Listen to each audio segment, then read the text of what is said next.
What's going on, everyone? Welcome to another daily update. Today is episode 89, and we have Lisa Westaway, Executive Director of the Kahnawake Memorial Hospital Center.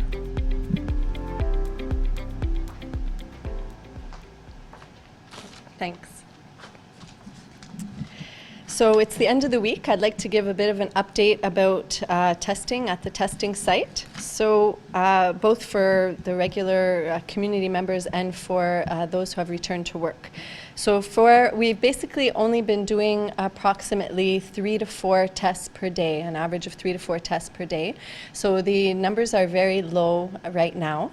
As I mentioned this morning on K103, we've tested 3 people from business. So 3 people who have returned to work since June 1st. We have not received all of those results as of yet. In terms of positive cases, so we're at a total of 23 positive cases. There are only 2 active cases right now in Kahnawake. And so that's an additional 1 case from what we had mentioned previously. And again, these cases are all, the new cases are from a cluster. So again, highlighting the importance of physical distancing. I wanted to just review what to do when tested because there seems to still be a little bit of confusion about this aspect. So when you go and get tested because of symptoms, so it's because you have COVID-related symptoms, you need to go back home right after being tested, and you need to stay home and wait for your results. And of course, you should be in a separate room totally isolated from the rest of your family. And it's always better if you have your own bathroom. If not, that the bathroom be cleaned often. So you go home and you wait for your results. Public health and our local public health team will be calling you if you have a positive result to explain to you what you should do for the next 14 days afterwards. If your result is negative, there's a little bit of an investigation that's done with you to make a decision about whether you can return to work or whether you need to continue to self-isolate. So it's really important that you have that discussion with public health and our local public health team to be able to make that decision. Of course, if you have symptoms, even if you have a negative test, you should not be going back to work. Why is that? Because sometimes if you test too soon at the beginning of symptoms, you could have a negative test, but your symptoms could worsen over time, or they could stay over time, and you may need to have a second test done. So a negative test does not mean that you are negative. A positive test means that you're really positive. We don't see an indication of false positives, but we do see an indication of negatives that could turn to positives later on if you test too early. So again, just a reminder that once you've had a test done because you have symptoms, you need to stay home until you are told by a public health worker that you can return to work. That's really important. And of course, the end goal is to avoid getting other people sick and avoid transmitting the virus. So on the COVID-19, the KMHC COVID-19 site, the business section, there is a document that looks a little bit like this, and it's called Isolation Criteria for General Workers. So this is available for all workers. It's available to you. If you're interested, you can have a look at it. And it basically explains in a table format how we should act if we've had contact with a positive case, if we've been tested, when we can go back out into the general public. So this information is there and accessible for you if you're interested in looking at it. I just wanted to let you know as well that we're presently doing screening. So as I've mentioned, we've screened all of the inpatient employees. All of their tests were negative. This is part of a province-wide research study looking at trying to get a better handle on asymptomatic spread.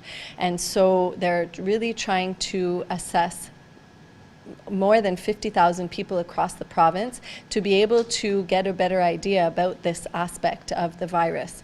So presently, all of our inpatient staff have been tested. They're all negative. We are now entering into a second phase of testing or screening, and we're now screening all of the Elders Lodge employees, all of ILC employees, and any of the home care employees that potentially could go into any of those 2 locations. So we have just started that over the last day or so, and we will be providing you with those results as well when we receive them. So somebody who is screened who does not have symptoms, so this is a simple screening test. It's not a COVID-19 diagnostic test. It's an actual screening test. Anybody who is screened who does not have symptoms does not have to self-isolate. They could come do the test and go back to work. So there's a very big difference there between the 2. Again, if you have symptoms, you need to stay home until you no longer have symptoms.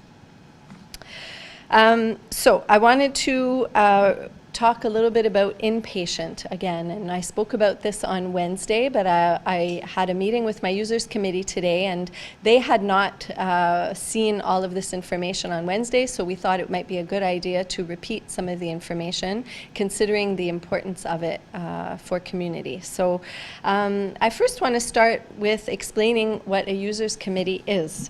So we do have a users committee at the Kahnawake Memorial Hospital Center. So the users committee's mandate is to bring concerns to management, and management is obligated to address these concerns. So that means that any concerns, preoccupations that are brought to the users committee, they always end up coming to me. And our senior management team has the obligation to address them in a way that hopefully everyone can be happy with. So we have a users committee in place. This is a legal requirement, but it's also a requirement that we are happy to have in place because it gives us an idea of the pulse of the community and what's happening in the community. So whether it be for inpatient, outpatient, no matter what department it is, if you have ideas, if you have concerns, if you have things that you need to say, the users committee is available to you. So the users committee has a website, so we're going to make sure that that's posted on the KMHC site so that you can access it, and they also have a phone extension. It's 2205, and that's at the regular KMHC number. So I'm prefacing with that information because I really, during this difficult time, we haven't had a lot of opportunity to really go out and get information from all of you about what wants or concerns that you have regarding some of the decisions we've made. And although we haven't been able to do that because of the quick nature with which we had to implement measures to ensure everyone's safety, I still want you to know that that option is always available to you. So I think because that's a little bit not very well known, there's a small group of people that did meet with one of our staff members recently to express some concerns about inpatient. And although I would really rather those concerns go through the users committee or come directly to me, I'm always available to hear these things. The information that was gathered is actually very rich. So I thought that I would read not all of them because there were very many comments, but some comments that came from some of you that I think are very noteworthy, and they're not new to me. They're situations that I was already aware of and that we were already looking at solutions for. But I think that it would be nice for everyone to hear some of them, so I'll read them. Here, this is one. It has been a long time now, and something needs to be done for us to see them, either in separate rooms by appointment, maybe using PPE. For some of them are getting depressed and lonesome. Another comment, it's a long time for them to go without visitors, and visiting from FaceTime in the balcony is not easy for some of them. Another comment, put all precautions in place but let them outside. Another comment, if this carries on for many more months, there has to be a plan. It's difficult for everyone. Another, as much as I want to see my mother, I'm terrified someone could pass on the virus without even knowing. I am at a loss for words right now. Another comment, we are all grieving. Another comment, I want my Dura to be safe. If this means seeing her from a distance, so be it. She lasted this long. I don't need this virus to take her out. KMHC is doing a good job so far. Our elders are our priority. These are just a few comments. I know they're heartbreaking, but they're very real and meaningful. And I guess what I want to tell you today is that I hear them all, and I'm very concerned with your loved ones, with their well-being, and with how you all feel. Before this, we had started writing a letter to all of the family members of KMHC, and it'll be sent out on Monday, so you should be receiving it next week. So I urge you to go to your P.O. box to get the letter. And in that letter, we're telling you about some of the plans that have been or will be implemented. So measures we put in place since March and measures that will be implemented very shortly. So I covered some of those on Wednesday, but I'll speak about them again right now. And again, you'll get them in the letter that you receive. So some of the strategies that we've put in place are weekly phone calls from the social worker, sometimes 2-3 times a week, to families to provide them with updates. Also phone calls and FaceTime calls with patients to families. Activity workers have increased one-on-one time with your loved ones in order to ensure psychological, mental, spiritual well-being. We're in the process of creating videos so that we can show them to you with your consent, of course. You've seen one, I think you saw one last week. There will be others coming next week.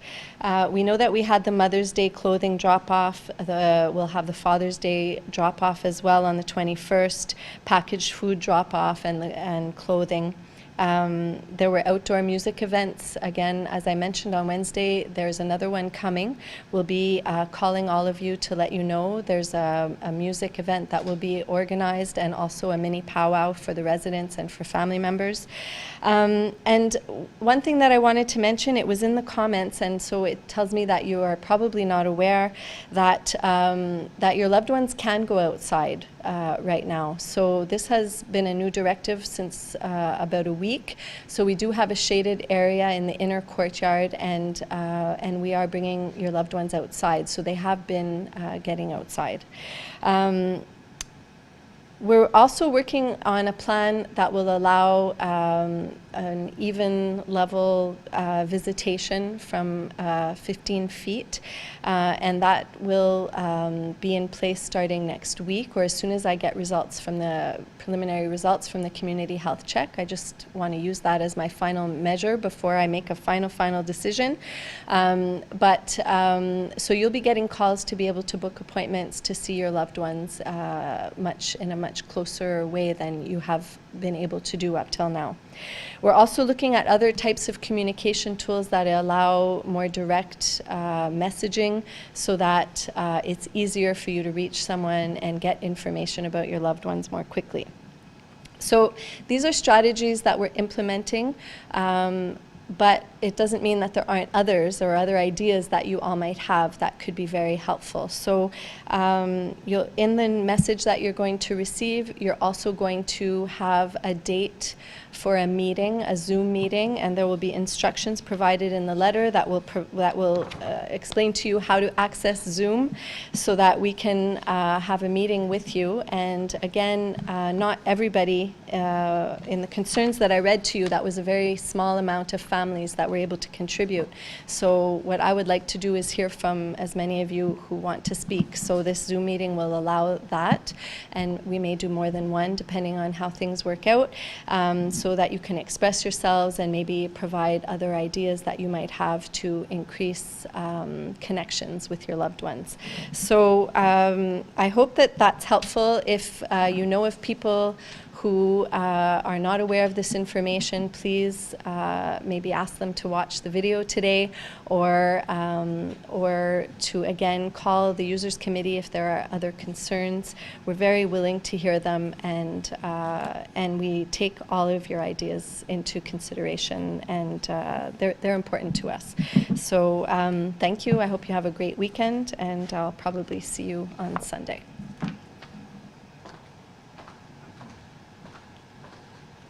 Yeah, well, Lisa, I'd just like to remind everyone, if you would like to stay up to date with all the latest information and for full details on some of the things that Lisa spoke about, you can go to the COVID-19 KMHC website. The address for that is covid-19.kmhc.ca. Up next, we have Lloyd Phillips, Commissioner of Public Safety.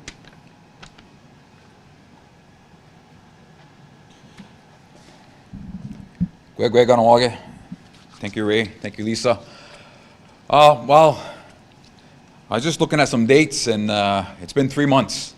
It was the 11th when the World Health Organization officially declared this as a global pandemic, and followed 2 days later by the province of Quebec declaring a public health emergency, and at the same time, Kahnawake also engaged the emergency management plan, the pandemic plan, and things got really in full gear at that point. So it's been a long haul. It's been a lot of things happening in our community, and things continue to evolve. Going back 3 months ago when we were talking about shutting everything down, closing everything down as quickly as we possibly can, have people basically shelter in place, have people stay, the physical distancing and social distancing, all those new words kind of came into our vocabulary, and which are still important, because at the time, and I mentioned this a couple of days ago, really it was like a freight train coming at us. Nobody really knew what was going to happen, what were going to be the impacts of the pandemic, how bad was it going to get. So the first reaction is obviously close everything down, shelter in place, and see what happens, and as things evolve. It is, they call it a novel virus, new virus. First time this ever became something in the vocabulary of the medical profession and such. So nobody really knows 100% of what was going to happen.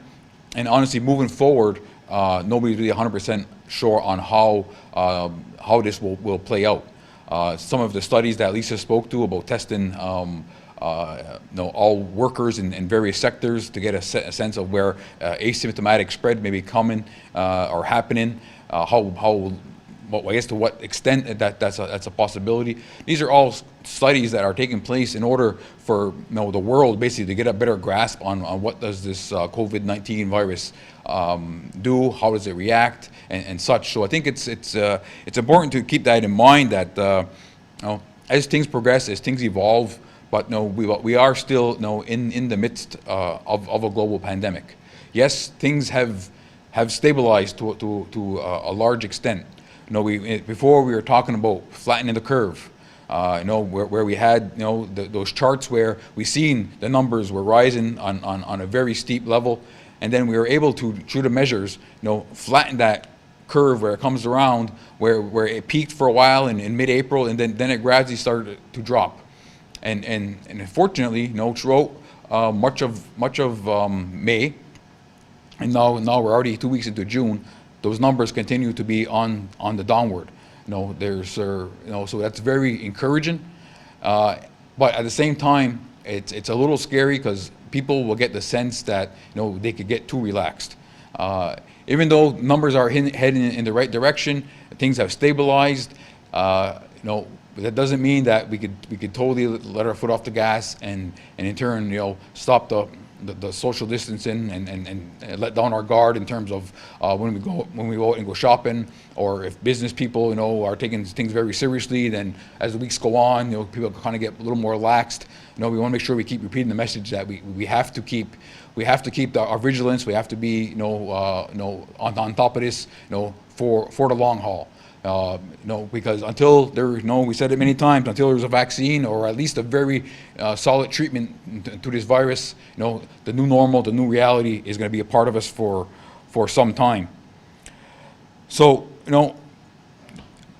like I said, nobody's 100% sure where this is going. And those of you who pay attention to the news, which I'm sure is most people, Quebec is looking at modifying some of its social rules in terms of allowing more people to gather, indoor gatherings. Effective June 22nd is one of the things that they're looking at. Ontario, today they announced that they're going to have what they're calling social circles, where you could have up to 10 people together in one area, without social distancing.